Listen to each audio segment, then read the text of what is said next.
Muy bien, y ya recibimos en nuestro living a la queridísima Susana Rocha, que nos acompaña en cada encuentro de vida. ¿Cómo estás, Susana? Hola, muy buen día. Otro Ivana. lunes, otra vez un lunes empezar más. la semana. Quiero contarles, como ustedes sabrán, que Susana es gerontóloga, también profesora de francés, pero hoy queremos ahondar específicamente en ese tema de la gerontología, para los que no conocen. Sí, es una palabra un poco científica, pero ya está llegando a nuestra cotidianeidad también, porque bueno, gerontología viene como estas palabras más referidas a las ciencias del griego.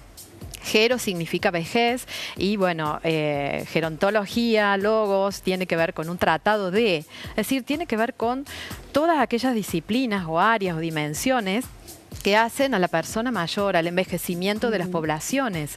Entonces esto ocupa tanto a los profesionales, diferentes profesionales, como también a todos los que tienen que ver con los gobiernos, las decisiones gubernamentales o no gubernamentales. Es todo lo que debemos conocer sobre los adultos mayores. Sí, es una ciencia, decimos, interdisciplinaria, interconectada, porque no basta conocer, por ejemplo, el rasgo psicológico o los rasgos psicológicos de una persona mayor disociado de su biología, o solo la biología disociada de su participación social, es decir, está todo de la mano. Integrado. Integrado. Exacto. Bien, y también ahondamos en todo lo que es la educación en los adultos, cosa que, bueno, desde un tiempo a esta parte ha venido creciendo. Queremos saber cómo surge, Susana, vos que conocés, por ejemplo, este programa educativo, el PEAM, tan querido y conocido aquí en nuestra ciudad, pero ¿cómo son esos orígenes? En esto que decimos de las distintas disciplinas que tienen que ver con la gerontología, también aparece la educación. En la década del 60 se empieza, del siglo pasado, ya hace más de 50 años, se empieza a asociar la gerontología con la educación. Y la educación tiene que ver con recuperar aquellas actividades, experiencias, la potencialidad de la persona que ha vivido más de 4, 5, 6 décadas, porque tiene tanto para ofrecer, pero también para seguir aprendiendo a lo largo de toda la vida. Y entonces nos encontramos con una brillante iniciativa ya por los años 70, en el 73, cuando el profesor Pierre Velaz de la Universidad de Toulouse, cuando él en ese momento que estaba aprendiendo, tomando conciencia del envejecimiento de las poblaciones, tiene una brillante iniciativa de proponer cursos educativos para adultos en su propia universidad. Él era profesor de Derecho Público, Derecho Internacional, y tiene esta iniciativa porque empieza a ver que las poblaciones empiezan a envejecer. A envejecer y a ser mucho más longevas también. Longevas, eso, ¿no? Y a disponer de un tiempo libre. Impresionante. Claro. Entonces, esto dice él que se empieza a extender como una mancha de aceite por Francia, por Europa y también por todo el mundo. Claro. Y llega a nuestro país. Bueno, tenemos algunas de las frases de Pierre Velaz, de un libro que él escribió que se llama Le Troisième Souffle, el tercer soplo, o la tercera época de vitalidad, digamos, de creatividad.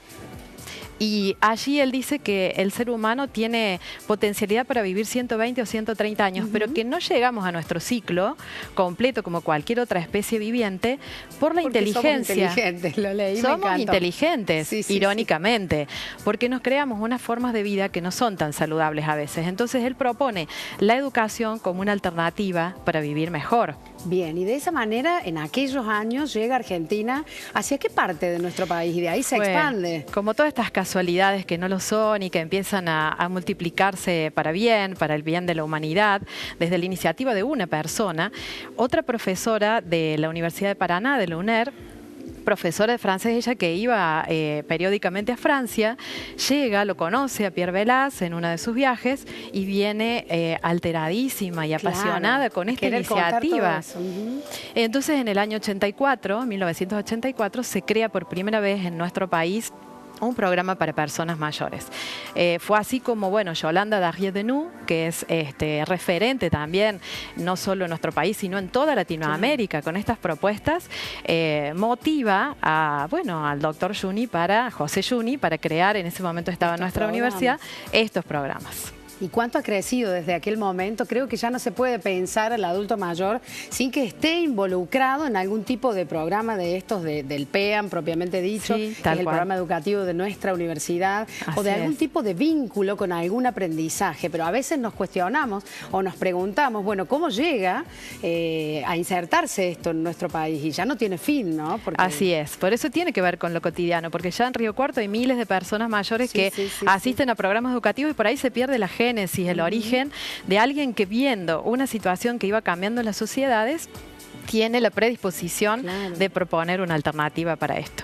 ¿Y cómo se aprovecha, la verdad, nuestros adultos mayores, como decimos, estos excesos de juventud que tienen? La verdad lo aprovechan mucho, es una instancia para seguir aprendiendo constantemente y esta relación que tiene que ver con la intergeneracionalidad, que es tan importante también para nosotros, bueno, en este aprendizaje de ellos, no deja de ser un aprendizaje también para los jóvenes. Para los jóvenes y para los profesionales. Nosotros alentamos, al igual que Yolanda Darrieux-Denú, que ya está jubilada, pero que dejó todo un camino de interés, básicamente los profesionales que se dediquen a trabajar desde lo educativo con ellos. Porque fundamental, ¿no? Así como es se muy estudia importante para trabajar con los niños, por ejemplo, debe haber una formación. Una formación, pero profundamente acompañada de la vocación, del respeto, porque se aprende, pero de otra manera, donde quizás el aprendizaje sea un poco más lento, porque bueno, hay varias décadas detrás y experiencias y conocimientos, pero también hay una necesidad de contención emocional y social que es preciso que ese profesional pueda tomar conciencia de ello y también acompañado de la vocación. Lindísima esa frase también que estamos compartiendo que dice mucho respeto hacia su público estudiante, nunca inferiorizar a los aprendientes, nunca satirizar. Bueno, no leo bien claro, desde aquí, yo en el monitor, como infantilizarlos o tratarlos bueno, que tienen capacidades inferiores, sino todo lo contrario, o menos, empoderarlos, darles, porque son sujetos de derecho, desde este lugar es que se crearon estas propuestas. En mi caso, que no había tenido formación para trabajar con personas mayores, como habitualmente sucede en las carreras universitarias, para mí fue un encuentro, digamos, extraordinario, extraordinario por lo bello que fue y también porque, bueno, iba más allá de lo común, de lo particular, del aprendizaje que yo había tenido o formación a lo largo de mi carrera. Pero todo este trabajo a mí me da como resultado, como puedo decir, que aquellos viejos sabios de las culturas ancestrales que después fueron quizás reemplazados por lo viejo como desecho en estas culturas, pasan a ser para mí aprendientes constantes, referentes de vida, de plenitud.